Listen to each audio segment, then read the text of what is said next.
बिना नहाए रसोई में नहीं जाना चाहिए।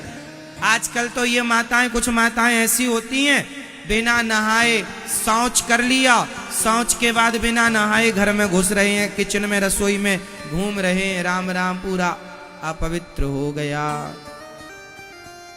जैसी शुद्धि वैसी बुद्धि।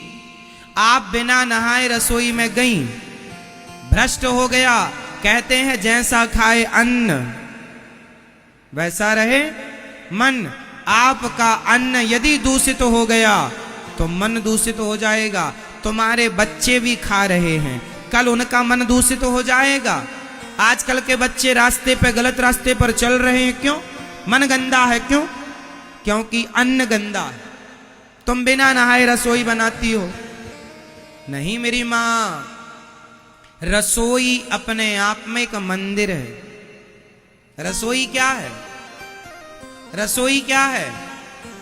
रसोई क्या है? मंदिर। क्यों मंदिर है? रसोई से ही हम सब जिंदा हैं।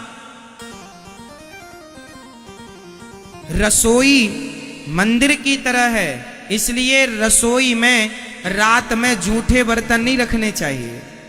रात्रि को रसोई साफ सुथरी करना चाहिए, पूरा पोंछा लग जाए, एक भी बर्तन जूठा ना हो।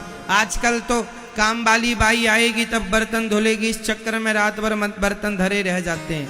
पहले ऐसा नहीं था।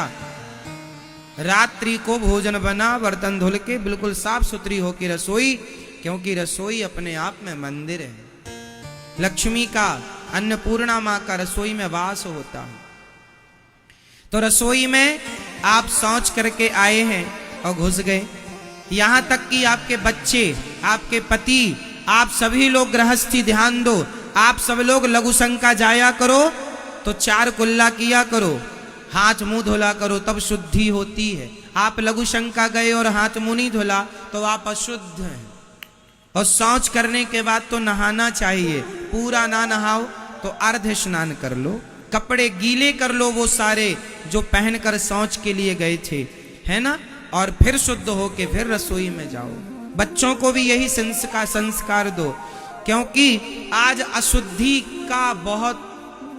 अशुद्धि के कारण बुद्धि बिगड़ गई। पहले के लोग बड़ा ध्यान रखते थे इस बात का, इसलिए पहले बलात्कार जैसी घटनाएं कहीं नहीं सुनने को। आज के 50 साल पहले कोई बलात्कार जैसा शब्द ही नहीं जानता था। क्यों जी? पहले के लोग नहीं जानते थे कि ये लड़का लड़की का क्या। आजकल तो ये लोग लड़का लड़की अपनी नजरों से बातें कर लेते हैं, इतने एडवांस हो गए हैं। पहले इतना एडवांस नहीं था जमाना। पहले विचारों की शुद्धि ज्यादा थी। पहले लोग विचार से शुद्ध थे। पहले गांव की लड़की चाहे दिन में जाए रात्रि को जाए सुरक्षित रहा करती थी। पहले की लड़की, पहले के लड़का ऐसे नहीं कि कोई जा रहा तो उसको छेड़ने लग जाए, है ना। पहले इतनी अशुद्धि नहीं थी विचारों की जितनी अशुद्धि आज है। क्यों आ गई अशुद्धि? खान पान अशुद्ध हो गया, रहन सहन अशुद्ध हो गया। आजकल का आदमी नहाते ही नहीं है। अब सर्दी आ गई, कुछ माताएं तो 4-4 दिन नहीं नहाएंगी, 4-4 दिन के लिए बम।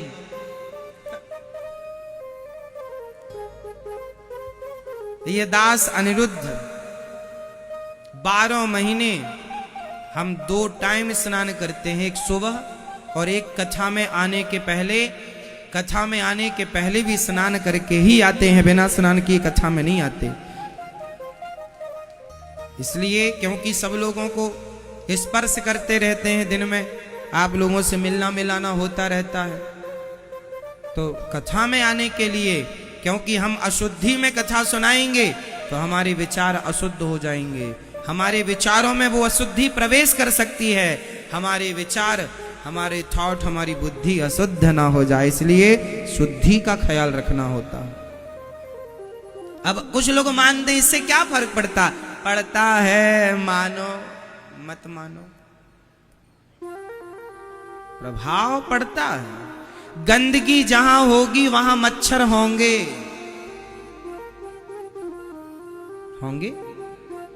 जहां आप गंदगी में रहने लग गए, जहां आपका खान पान रहन सहन गंदा हुआ, वहां विचारों की गंदगी होगी, आपका विचार गलत जगह पर जाएगा। बोलो हाँ या ना।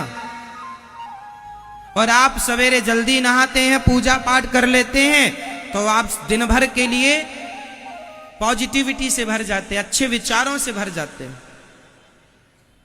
ये बातें बच्चों को बताया करो। तुम्हारे बच्चे 10 बजे सो के उठते हैं, कुछ भी खा लेते हैं जो मन में आया ना, खान पान रहन सहन।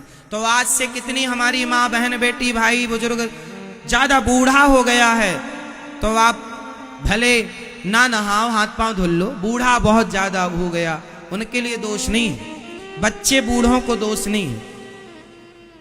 पर बच्चे बड़े हो गए, 10-12 साल के बच्चे हो गए, तो फिर उनको नहवाया करो। जब तुम शौच करने गए थे, चलो नहा के आओ।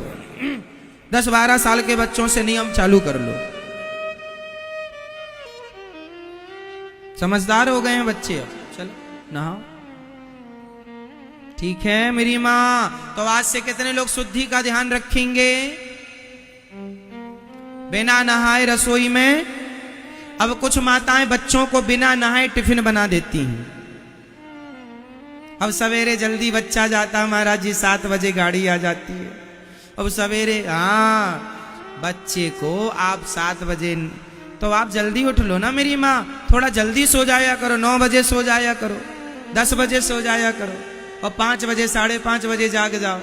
जाग जाओगी तो जल्दी नहा लो, और नहा के फिर रसोई में जाओ, बच्चे के लिए जो भी रोटी पूड़ी बनाती हो उसका टिफिन बनाओ, और बना के पहले भगवान जी का भोग लगाओ, और भोग लगा के फिर टिफिन में बच्चों के लिए प्रसाद रखा करो।